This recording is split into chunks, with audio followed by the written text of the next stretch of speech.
Okay, hello. Now we are beginning chapter 4 in the fourth part of this book, and in the beginning of chapter 4, Gulliver continues with his conversations with the master of the land. Now people are joining the class. Let me wait for a few seconds before I begin reading the chapter, because I don't want you to miss the parts that I'm reading. Okay. Ceyda, Hatice, and Zeynep are here.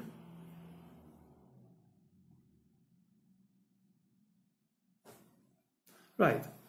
In the beginning of chapter 4, Gulliver continues his conversations with the master, Honium Master. My master heard me with great appearances of uneasiness in his countenance, because doubting or not believing are so little known in this country. So because nobody lies, nobody tells lies, everybody tells the truth. Therefore, they don't have lying, they don't have doubting, they're always sure of what people are saying to them. And I remember in frequent discourses with my master concerning the nature of manhood in other parts of the world, having occasion to talk of lying and false representation. It was with much difficulty that he comprehended what I meant, although he had otherwise a most acute judgment. For he argued thus, that the use of speech was to make us understand one another and to receive information of facts. Now, if anyone said the thing which was not, if anyone tells a lie, these ends were defeated, because I cannot properly be said to understand him. And I am so far from receiving information that he leaves me worse than in ignorance, for I am led to believe a thing black when it is white, and short when it is long. So Gulliver is accustomed to understanding when he hears something long, when he hears that something is white when it is black, or something is short when it is long. People say sometimes the opposite, or tell lies. However, Honium Master claims that language is used to give information to each other. So why should we be lying? And these were all the notions he had concerning that faculty of lying, so perfectly well understood among human creatures. To return from this digression, when I asserted that the Yahoos were the only governing animals in this country, which my master said was altogether past his conception. In my country, he says, Yahoos are the only governing animals. But here, in Honium's land, Yahoos are just animals. But in Gulliver's world, Yahoos are humans, and they dominate and they govern the country. He desired to know whether we had Honiums among us and what was their employment. So the Honium Master wonders that, do you have any horses? Do you have any Honiums in your land? And what do you do with them? I told him that we had great numbers, that in summer they grazed in the fields, and in winter were kept in houses with hay and oats, where Yahoo servants were employed to rub their skins smooth, comb their manes, pick their feet, serve them with food, and make their beds. I understand you well, said my master. It is now very plain from all you have spoken that whatever share of reason the Yahoos pretend to, the Honiums are your masters. So Gulliver tells him that they have horses, they have Honiums in his country, but there are Yahoo servants, human servants, who take care of the horses. They clean them, they prepare their bed, they prepare their food. And Honium Master says, oh, I understand. So Honiums are your masters, then horses are your masters. Okay. I begged his honor would please to excuse me from proceeding any farther, because I was very certain that the account he expected from me would be very highly displeasing. So he will tell the Honyum master some unpleasant truth. I owned that the Honyums among us, whom we called horses, were the most generous and comely animals we had, that they excelled in strength and swiftness, and they belonged to persons of high quality, employed in traveling, racing, drawing chariots, and they were treated with much kindness and care, till they fell into the seas, or became foundered in the feet. And when they were sold, used to all kind of drudgery till they died, after which their skins were stripped and sold for what they were worth, and their bodies left to be devoured by dogs and birds of prey. So this is a painful truth for the Honyum master, because they are used to carry goods, they are used to carry people, they are used in heavy works, and when they die, their skin is sold to the leather makers, and the rest of their body is left to dogs for eating. My master, after some expressions of great indignation, this is the next paragraph, wondered how we dared to venture upon a Honyum's back. How you dare to ride a Honyum? Because he was sure that the weakest servant in his house would be able to shake off the strongest Yahoo. Because he is sure that the horses are so strong, they can shake off Yahoos very easily. Yahoo, or by lying down or rolling on his back, squeeze the brute to death. I answered that our horses were trained up from 3 or 4 years old to the several uses we intended them for. That if any of them proved intolerably vicious, they were employed for carriages, and they were severely beaten while they were young for any mischievous tricks. So it tells him that the horses in the world, the horses in England, are trained to carry goods, are trained to carry people. And the males, designed for common use of riding or draughts, were generally castrated about 2 years after their birth, to take down their spirits and make them more tame and gentle, that they were indeed sensible of rewards and punishments, but his honour would please to consider that they had not the least tincture of reason any more than the Yahoos in this country. So the Honyum master cannot believe what Gulliver is telling him. I skip 2 pages, and at the end of this chapter, in the final paragraph, at the end of the final paragraph of this chapter, he says that power, government, war, law, punishment, and 1,000 other things had no terms wherein that language could express them, which made the difficulty almost insuperable to give my master any conception of what I meant.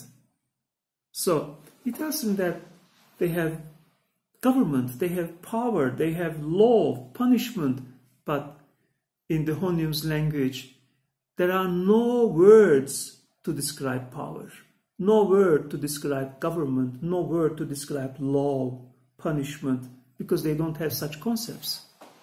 Okay? So, you know my obsession with power. I don't like power. I hate power. I hate using power at all. Then, so power and authority, I don't like these concepts. Perhaps this is why I like this novel very much.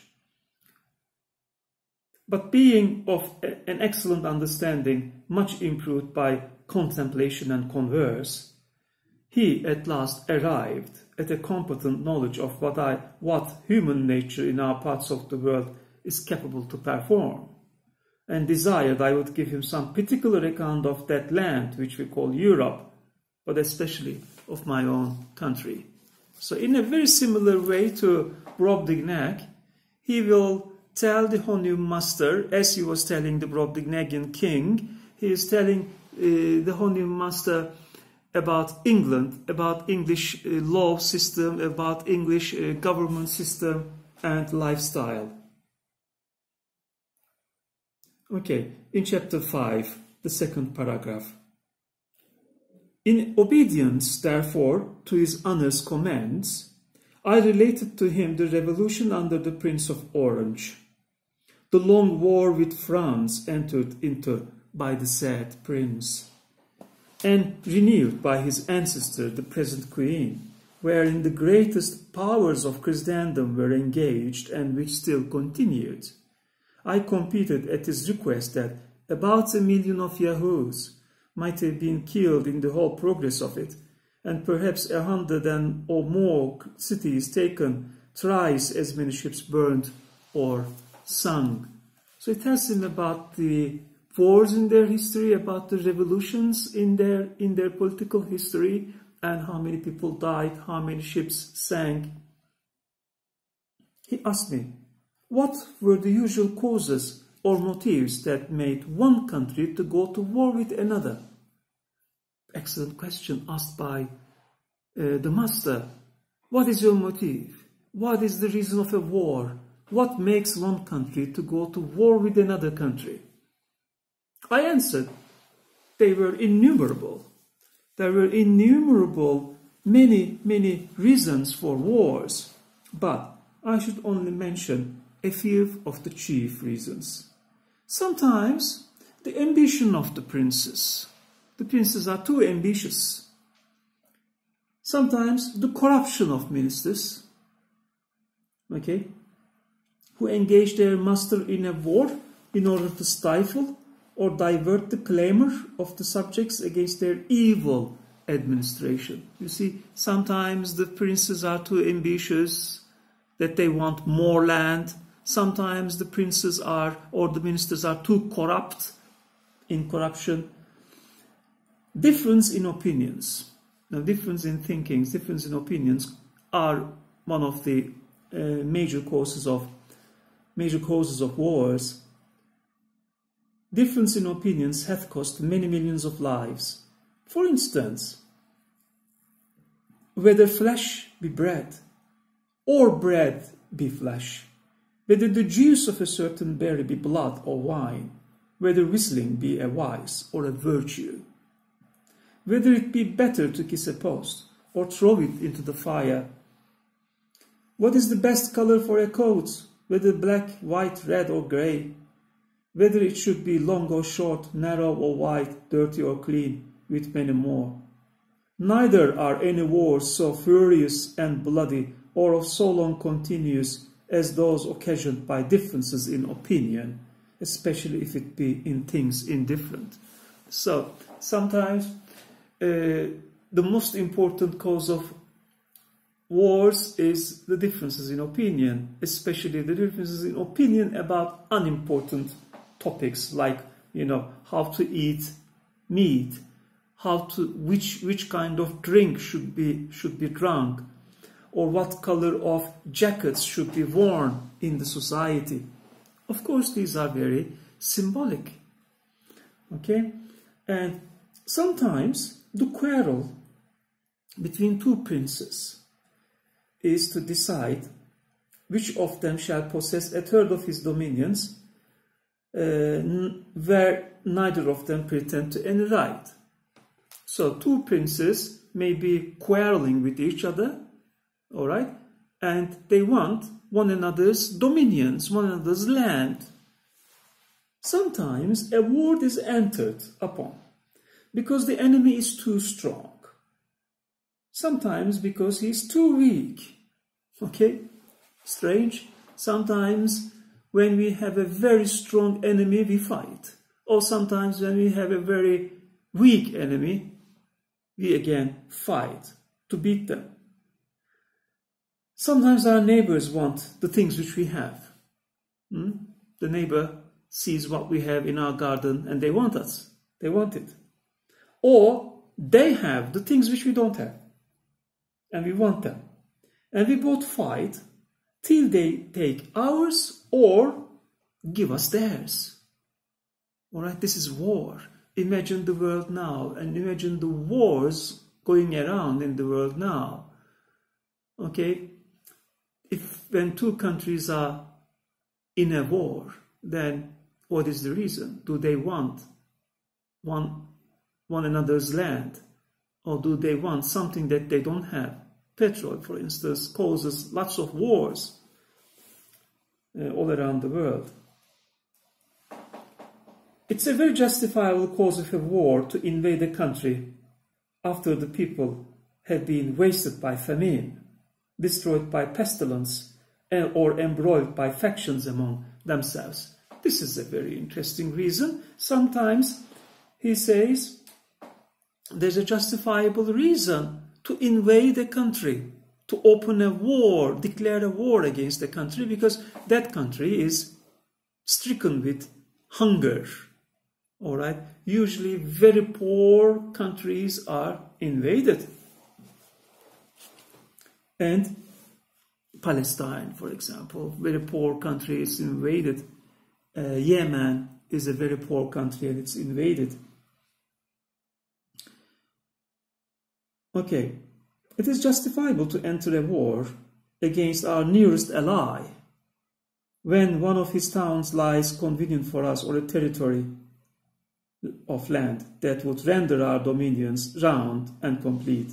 If a prince sends forces into a nation where the people are poor and ignorant, all right, poor and ignorant, terrible thing. A prince sends his army to a country where people are poor and ignorant. He may lawfully put half of them to death, kill half of them, and make slaves of the rest in order to civilize, civilize, in order to civilize and reduce them from their barbarous way of living. This is very familiar, isn't it? This is very familiar, isn't it? US sends troops, sends its army to a country to civilize them, to take democracy to that land by killing half of the nation. By thinking that, British imperialism, this is written at the time of British imperialism, and this is a criticism against British imperialism, because the British army went to those lands to colonize them, to civilize them. It's a very kingly, honorable, frequent practice when one prince desires the assistance of another to secure him against an invasion, that the assistant, when he had driven out the invader, should seize on the dominions himself and kill, imprison, or banish the prince he came to relieve. So, the king, the master, doesn't believe him. He says that, I skip the two next short paragraphs. For your mouths lying flat on your faces, you can hardly bite each other to any purpose unless by consent. Master says that your mouth is flat on your face. It's not like the horse's mouth. Horse's mouth is long and big. Our mouth is flat and small. He says, how can you bite? You cannot bite, so you cannot fight. Then as to the claws upon your feet, before and behind your hands, they are too short and tender, that one of our Yahoos would drive 1,000 of yours before him. Therefore, in recounting the numbers of those who have been killed in battle, I cannot but think that you have said the thing which is not. So the master doesn't believe him. You are lying. Okay? So, I'm ending this session and opening a new session in 5 minutes.